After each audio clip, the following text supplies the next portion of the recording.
I was a street punk, wasting time, living without purpose. My dad turned out to be a top secret agent. Even crazier, as his son, I qualified to be a trainee agent. I didn't believe a word of it. Felt like something straight out of a movie. So I said no, without hesitation. Right then, a crew of gangsters showed up. Old enemies from my past. I thought Harry would walk away. He had no reason to get involved. But one of them ran his mouth and said something stupid. You're looking for another rent boy. They're on the corner of Smith Street. Harry sighed, walked to the door, and calmly locked every exit. I froze. He looked more dangerous than they did. What happened next is burned into my memory. He grabbed a glass off the table and knocked out their leader with one perfect throw. The rest paused for a second. Then they rushed him with everything they had.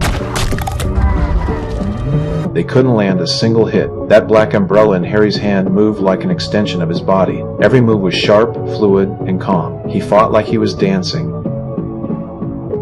One fat guy lifted a beer bottle. Harry's umbrella snapped open, and a shock ring pinned him to the table. In less than 2 minutes, they were all down and groaning. The leader came to and pulled a gun. Harry opened his umbrella and blocked every shot without moving an inch. You fucking dirty!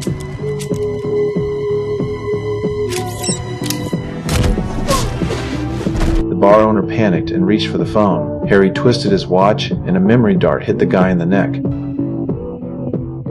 I was stunned. It wasn't a movie. It was real. And something inside me flipped. I said yes. I wanted to become an agent, just like him. Classy and deadly. Harry took me to a tailor shop. He placed his finger on a mirror. The floor began to sink. We rode a platform down into the underground. A high-speed train waited deep beneath the city. Seconds later, we arrived at another secret facility. That's when I saw what being a Kingsman really meant. 8 more candidates were there. 9 of us total. Only one would make it out. Merlin was our instructor. He looked us straight in the eye and said, "You each get a body bag." He meant it. This test could cost us our lives, but none of us believed him. We thought it was just military scare tactics. Until that night, half asleep, I felt something cold. I jumped up and turned on the light. Water was flooding the floor. It had already reached the windows. At this rate, the whole dorm would be underwater soon.